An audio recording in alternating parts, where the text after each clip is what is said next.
Hello student, मैं आपका Sandeep sir. आज संडे है तो मेरा एक स्टूडेंट जो है ये 2 क्वेश्चन भेजा है और बोला है कि सर सॉल्व कर दीजिए इसको। तो इस क्वेश्चन को मैं सॉल्व किया हूँ। तो उसका चूँकि ये दोनों क्वेश्चन काफ़ी लेंदी हैं, तो अगर वीडियो बनाएंगे तो कम से कम 45 मिनट 1 घंटा लग जाएगा। इन दोनों को वीडियो बनाएंगे तो मैंने इसको सॉल्व कर दिया है। स्टेप बाय स्टेप इसको मैं समझा रहा हूँ आप लोग को, line by line step by step समझा दे रहा हूँ। जैसे कि आप देख रहे हैं ये दोनों क्वेश्चन इंडेफिनिट इंटीग्रल के हैं।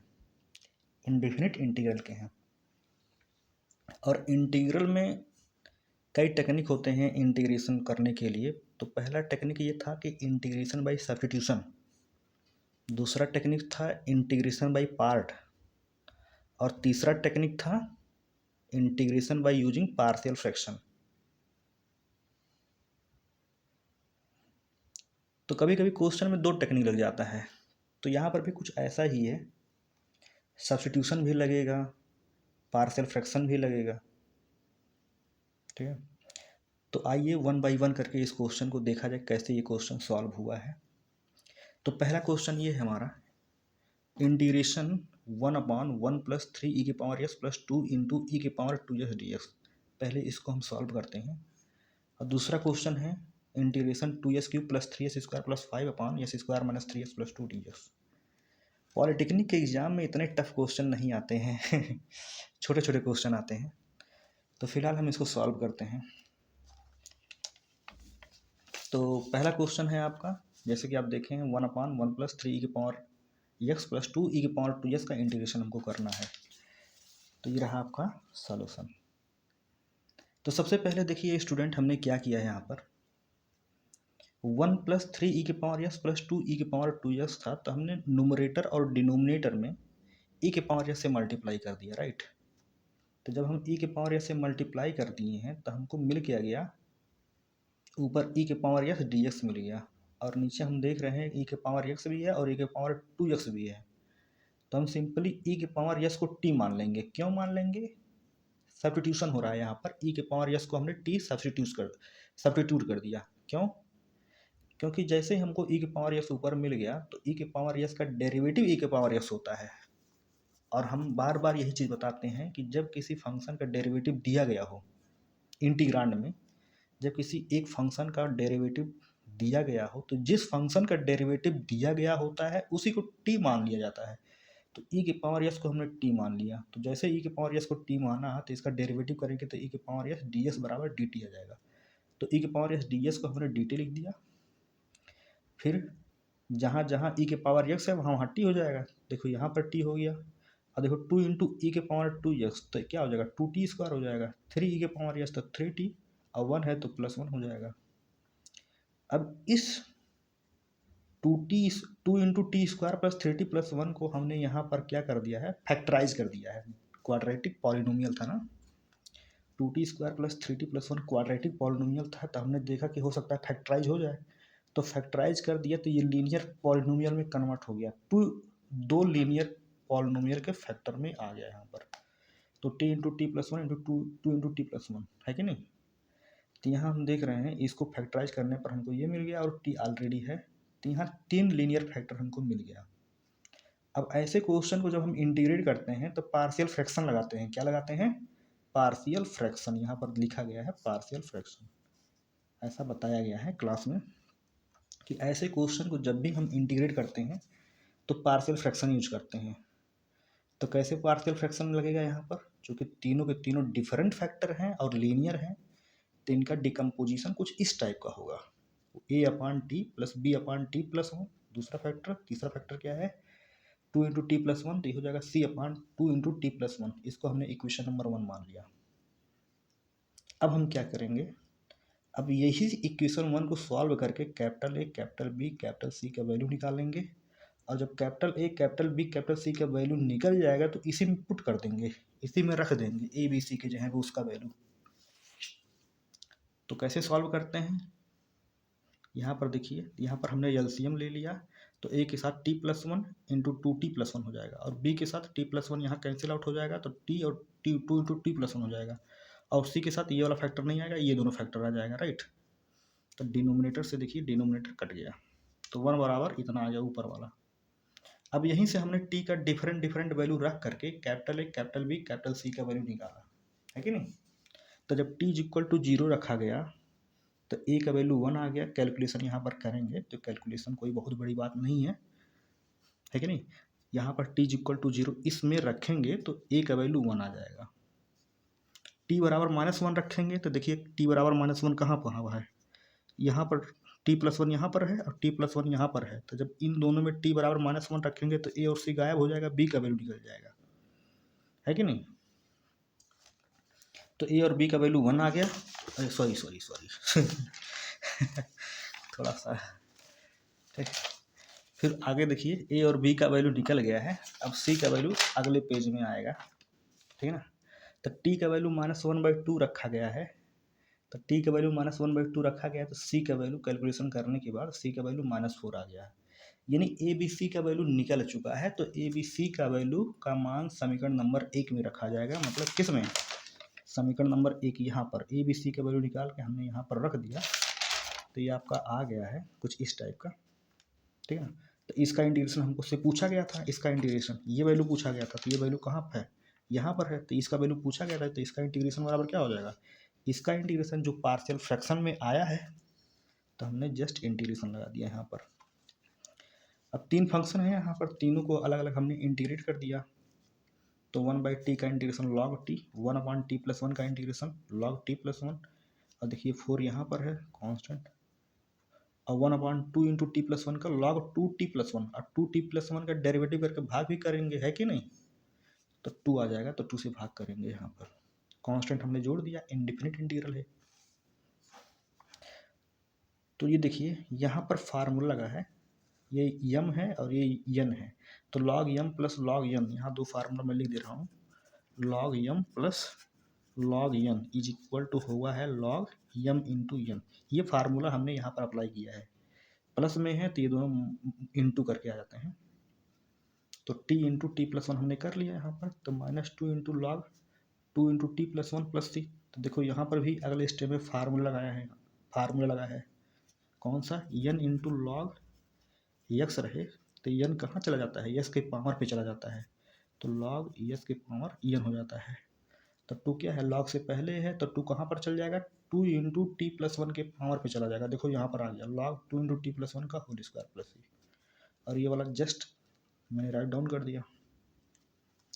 तो पहला फार्मूला ये लगा, दूसरा फार्मूला ये लगा, तीसरा फार्मूला भी देखिए, t into t plus four है minus log two into t plus one का होल स्क्वायर है, यानी यहाँ पर लग रहा है log m minus log n is equal to log m by n, तो log m minus log n, तो लॉग यम बाई यन हो जाएगा प्लस सी हो जाएगा। इस मॉड में चल रहा है क्योंकि इंटीग्रेशन करते हैं, integration of one by x d x बराबर होता है log of mod x plus c, और वैसे लॉग के यहाँ पर जो भी वैल्यू आता है वो पॉजिटिव ही आना चाहिए, क्यों, क्योंकि लॉग फंक्शन का जो डोमेन होता है वो पॉजिटिव होता है, नेगेटिव संख्या का लॉग नहीं निकलता है, कहने का मतलब ये है, इसलिए मॉड रखते हैं यहाँ पर। ये अंडरस्टूड वाली बात है, अंडरस्टैंडिंग वाली बात है कि जो भी वैल्यू आएगा यहाँ पर पॉजिटिव आएगा, तो हमने मॉड लगा दिया, और ये प्लस कांस्टेंट, क्यों, क्योंकि इंडेफिनिट इंटीग्रल है, कांस्टेंट लगाएंगे ही लगाएंगे। तो ये हमारा आंसर हो गया। यहाँ पर एक बात और, आंसर हमने टी में लाया था, क्योंकि हमने क्वेश्चन को जब सॉल्व किए थे तो हमने टी को सब्स्टिट्यूट किया था, तो टी के जगह पे ई के पावर एस रखेंगे ना, तो जहाँ जहाँ टी आया है वहाँ वहाँ ई के पावर एस रखेंगे। तो ये हो गया पहला क्वेश्चन का सलूशन, ये रहा आंसर। दूसरा क्वेश्चन, दूसरा क्वेश्चन कहाँ गया, हाँ ये है दूसरा क्वेश्चन हमारा, ये था integration two s cube plus three s square plus five one s square minus three s plus two. तो देखते हैं इसको कैसे इंटीग्रेट किया गया है, एक बार स्टेप बाय स्टेप इसको भी बता देते हैं। हाँ यहाँ पर तो क्वेश्चन क्या था हमारा, यहाँ पर है, जो कि मैंने यहाँ पर राइट डाउन किया है, तो यहाँ से स्टार्ट करते हैं।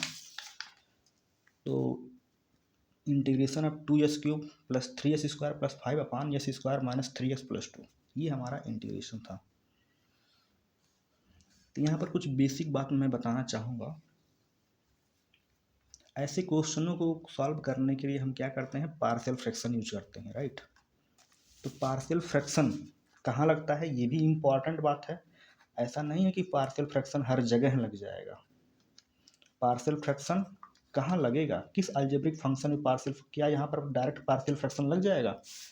क्या इस क्वेश्चन में डायरेक्ट पार्शियल फ्रैक्शन लग जाएगा? नहीं। पार्शियल फ्रैक्शन वहाँ लगता है जैसे कोई प्रॉपर फ्रैक्शन है। अगर फ्रैक्शन हमारा प्रॉपर है, ठीक है ना, प्रॉपर फ्रैक्शन है, अगर अरे यार वही चीज लिख दिया मैंने, प्रॉपर फ्रैक्शन है अगर, तो प्रॉपर फ्रैक्शन पे पार्शियल फ्रैक्शन लगता है, ठीक है ना। प्रॉपर फ्रैक्शन पे पार्शियल फ्रैक्शन लगता है। और प्रॉपर फ्रैक्शन होता क्या है, जैसे x+2 हो गया, नीचे x² + 3x+2 हो गया, मतलब ऊपर वाले का डिग्री नीचे वाले की डिग्री से कम हो। जब न्यूमरेटर का डिग्री डिनोमिनेटर के डिग्री से कम होता है तो वो प्रॉपर फ्रैक्शन होता है। तो ये हमारा प्रॉपर फ्रैक्शन हो गया। क्यों? ये हमारा प्रॉपर फ्रैक्शन हो गया। Proper fraction x+2 / x² + 3x+2, ये हमारा प्रॉपर फ्रैक्शन हो गया। क्योंकि ऊपर डिग्री 1 है, नीचे डिग्री 2 है, तो जब ऊपर वाले का डिग्री नीचे वाले की डिग्री से कम होता है तो वो प्रॉपर फ्रैक्शन होता है। तो हम इसका पार्शियल फ्रैक्शन कर सकते हैं, राइट।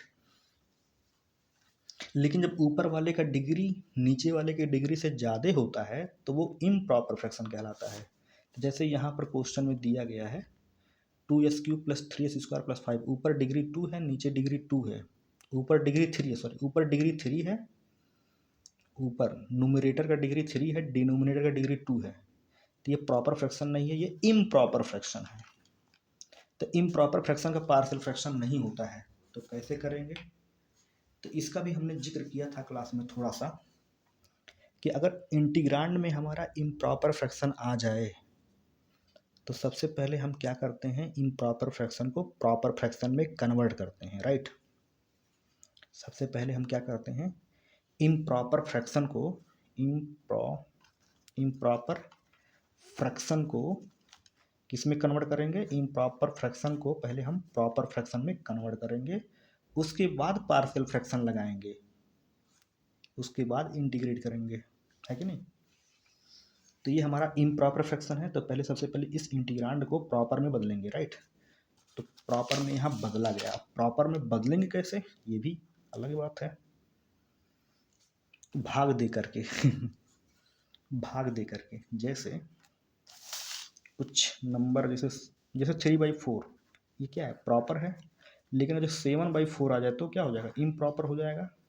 तो 7/4 को प्रॉपर में कैसे बदलेंगे, 4 से भाग दीजिए 7 में, एक बार जाएगा और शेषफल कितना आएगा, 3 आएगा, है कि नहीं। तो 7 के जगह हम क्या लिखेंगे, तो 4 × 1 + 3 लिखेंगे, है कि नहीं। तो 7 के जगह पे 4 × 1 + 3 लिखेंगे, भाग गुणे भागफल प्लस शेषफल, यही ना होता है। तो 7 के जगह पे क्या लिखेंगे, 4 × 1 + 3 / 4। तो ये हो जाएगा आपका 4/4 + 3/4, मतलब 1 + 3/4। देखिए 7/4 क्या था, इम्प्रॉपर था, अब ये प्रॉपर में बदल गया, है कि नहीं। 1 क्या है, तो 1 का तो ईजिली, है कि नहीं। 3/4 इससे मतलब होता है, 3/4 क्या है, प्रॉपर फ्रैक्शन है। तो यानी जो इम्प्रॉपर फ्रैक्शन था वो प्रॉपर में कन्वर्ट हो चुका है। कैसे कन्वर्ट किए, भाग दे करके। तो कुछ इसी टाइप का यहाँ पर कंसेप्ट यूज हुआ है। हम क्या किए हैं, यहाँ s² - 3s+2 से भाग किए हैं ऊपर वाले पॉलिनोमियल में। तो ये हमारा कोसेंट आया है, मतलब भागफल आया है, और ये हमारा शेषफल आया है। तो भाजक बराबर क्या होता है, भाज्य, हाँ ये भाज्य हमारा। तो भाज्य बराबर भाजक गुणे भागफल प्लस शेषफल, है कि नहीं। तो इसके जगह पे, न्यूमरेटर के जगह पे ये वैल्यू हमने जैसे रखा और डिवीजन अलग अलग किया तो 2x + 9 आ गया और ये आ गया। तो ये तो पॉलिनोमियल है, सिंपली इसका इंटीग्रेशन हो जाएगा।